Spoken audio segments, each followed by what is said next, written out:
پہلی گزارش تو علماء سے یہ ہے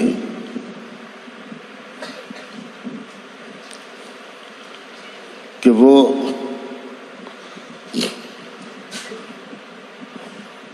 اپنے لیے جو میدان عمل منتخب کریں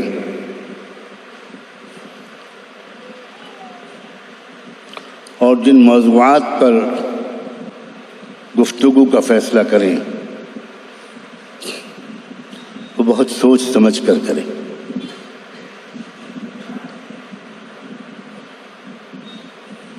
ہمارے اکابر و اسلاف اور ہم سب کے مقتدی علماء کی ایک بڑی خصوصیت یہ بھی تھی کہ وہ جو کچھ کہتے تھے اپنی تقریروں اور گفتگوؤں میں جو لکھتے تھے اور جن موضوعات کا تذکرہ امت میں چھیڑتے رہتے تھے وہ صرف اپنے ذوق و مزاج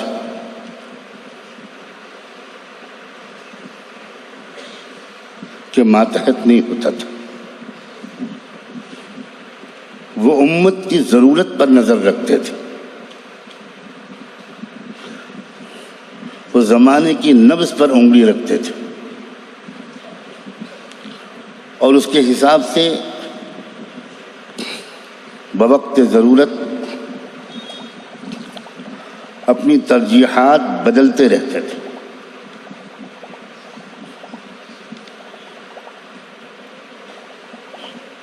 اپنے ذوق کو قربان کرتے رہتے تھے۔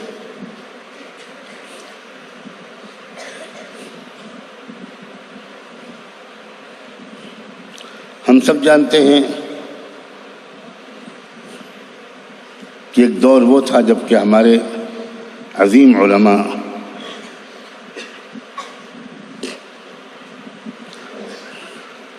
انگریزوں سے اس ملک کو آزاد کرانے کے لیے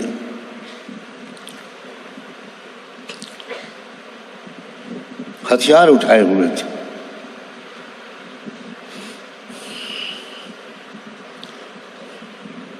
جانیں دے رہے تھے اور جانیں لے رہے تھے۔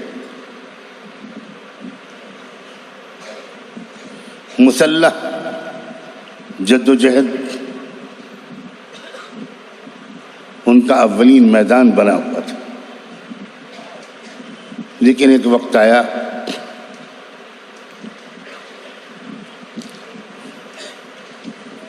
کہ انہیں محسوس ہوا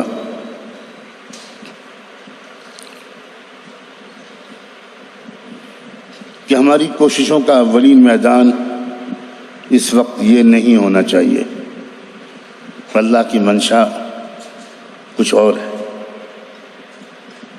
امت کی ضرورت اور حالات کا تقاضا کچھ اور ہے۔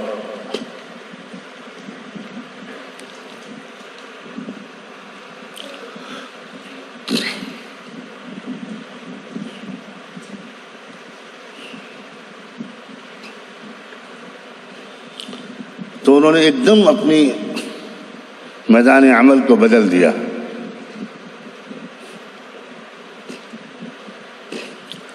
اپنی ترجیحات کو بدل دیا۔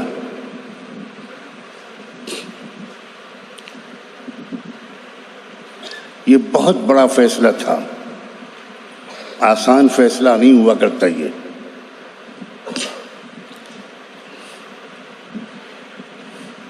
لیکن اخلاص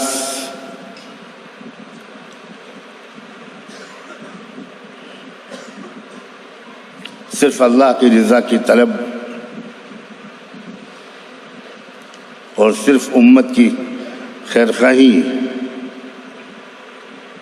اگر دوسرے جذبوں پر غالب ہوتی ہے تو یہ مشکل فیصلہ بھی بہت آسان ہو جاتا ہے۔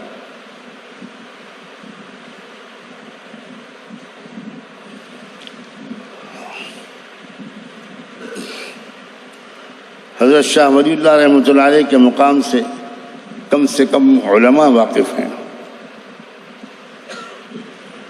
کا ذاتی ذوق کچھ اور تھا.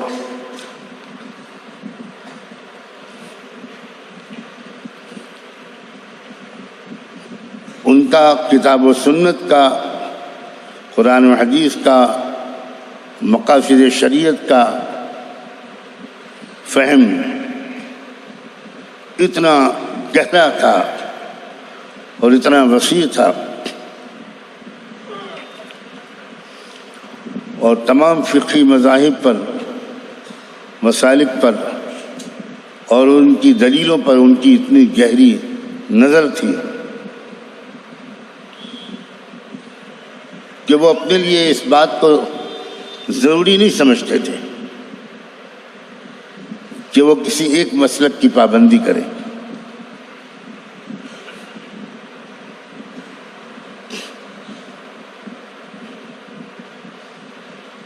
لیکن ان کو دربار نبوت سے اشارہ ملا، بلکہ ہدایت ملی.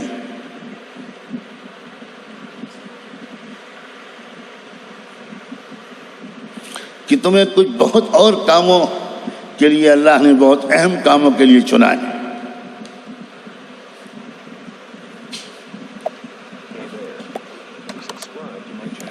تو تم جس ملک میں بھیجے گئے ہو، جس ملک میں تم کو کام کرنا تمہاری قسمت میں لکھا گیا ہے، وہاں کے اہل ایمان کا جو فقہی مسلک ہے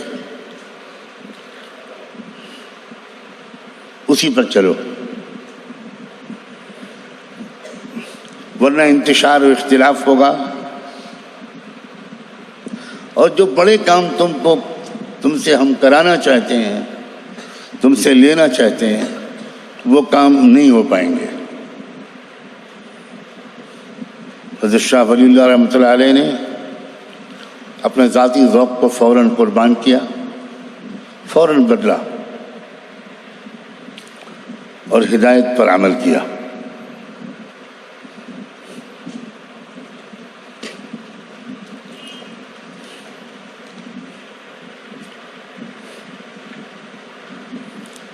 بکثرت ایسی مثالیں ہمارے علماء سلف میں اور اس دور کے علماء میں بھی ملتی ہیں، جن سے یہ سبق ہم کو سیکھنا چاہیے.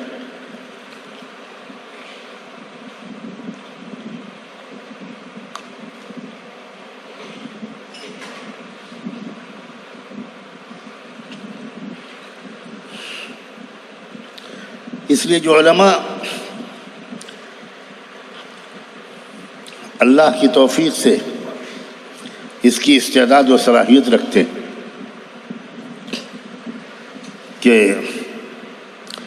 کہ وہ امت کا کچھ ذہن بنا سکتے ہیں، نوجوانوں کی توجہ کو کسی طرف موڑ سکتے ہیں،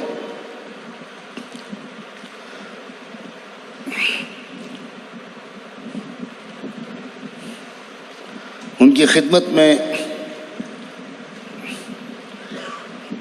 علماء کی صف کے سب سے ادنا ایک غلام اور خادم کی حیثیت سے یہ گزارش ہے کہ وہ ایک ایک لفظ سوچ سمجھ کر بولے.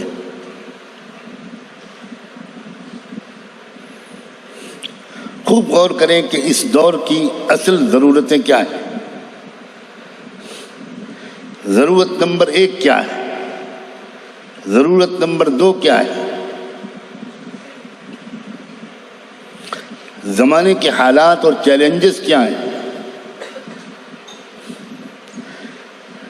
اس دور میں امت کے نوجوانوں کا اور امت کا عام طور پر ذہن کیا بنانا چاہیے؟ کون سے خطرے بڑے ہیں جو کروڑوں انسانوں کی، کروڑوں اہل ایمان کے ایمان کو چھین لینے کے لیے ہم وقت تیار ہیں؟ ملکی حالات کیا ہیں؟ خطے کے حالات کیا ہیں؟ ریجنل حالات کیا ہیں؟ عالمی حالات اور خطرات کیا ہیں؟ ہم تاریخ کے کس مرحلے میں اس وقت کھڑے ہوئے؟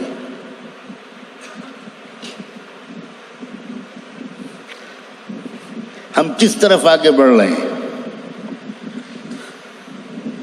عوام اگر نہیں جانتے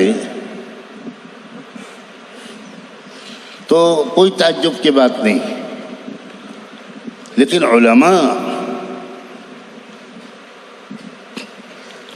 وہ علماء جن کے قرآن اور حدیث پر نظر ہے،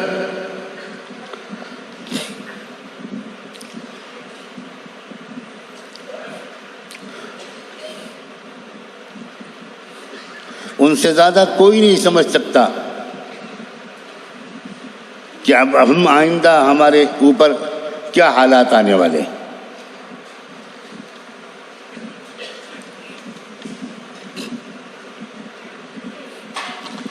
اس لیے علماء سے آج کی اس مجلس میں علماء کا ایک بہت چھوٹا سا گمنام سا خادم تمام علماء سے، وہ کسی بھی ادارے سے وابستہ ہوں، کسی مسلک سے وابستہ ہوں، کسی جماعت کے وہ ترجمان یا رہبر ہوں، کہیں انہوں نے تعلیم حاصل کی ہو،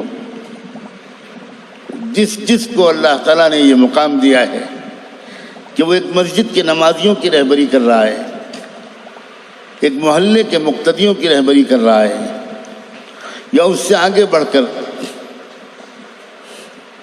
اپنے شہر، اپنے ضلع، اپنی ریاست، اپنے ملک تک اس کی آواز پہنچ رہی ہے، یا اور آگے عالمی سطح پر کچھ بلند مقام حضرات کی آوازیں پہنچتی ہیں، کاش کہ وہ اس گزارش پر غور کر لیں.